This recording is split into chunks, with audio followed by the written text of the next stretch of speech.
दोस्तों, महाभारत का युद्ध खत्म हुआ था। कुरुक्षेत्र में खून की नदियां बह चुकी थीं। पांडव विजयी हुए, पर विजय भी शोक में डूबी थी। 36 साल बाद वह दिन आया जिसकी भविष्यवाणी गांधारी ने की थी। उनके आंसुओं में छिपा श्राप अब साकार होने वाला था। प्रभास तीर्थ यानी आज का सोमनाथ गुजरात स्थान पर यादवों का बड़ा उत्सव चल रहा था। हंसी ठिठोली, मदिरा, नाच गाना, पर नशे ने पुरानी कटुता को फिर से जगा दिया। सात्यकी और कृतवर्मा के बीच महाभारत के पुराने घाव खुल गए। एक दूसरे को कोसा, गाली दी, फिर हाथ उठे। एक झगड़ा था, पर देखते ही देखते पूरे यादव कुल में आग लग गई। हथियार तो थे नहीं, तब किसी ने समुद्र किनारे की एर का घास तोड़ी। वही घास जो कभी संतों के श्राप से लोहे की तरह सख्त और धारदार बन चुकी थी। क्योंकि सालों पहले कुछ यादव बालकों ने मजाक में सांप को स्त्री वेश बनाकर विश्वामित्र, कण्व और नारद जैसे ऋषियों के सामने गर्भवती दिखाया था। ऋषियों ने क्रोध में कहा था, इसके गर्भ से लोहे का मूसल निकलेगा जो तुम्हारे कुल का नाश करेगा। वही मूसल समुद्र में फेंका गया था और उसी से ये घास उगी थी। अब नशे में यादव उसी घास से एक दूसरे पर टूट पड़े। जो घास हाथ लगी वो तलवार बन गई। सात्यकी ने कृतवर्मा का सिर उड़ा दिया।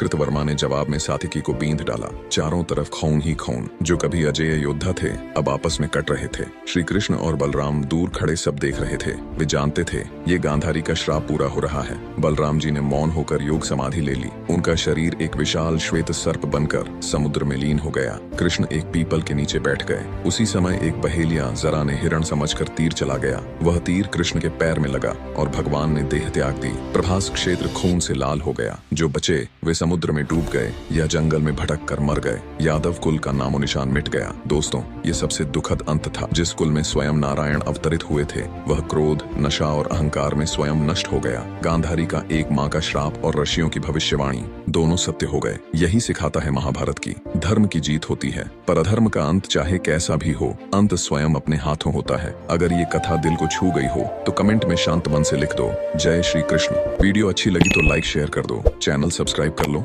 और घंटी दबा दो, क्योंकि महाभारत अभी खत्म नहीं हुई।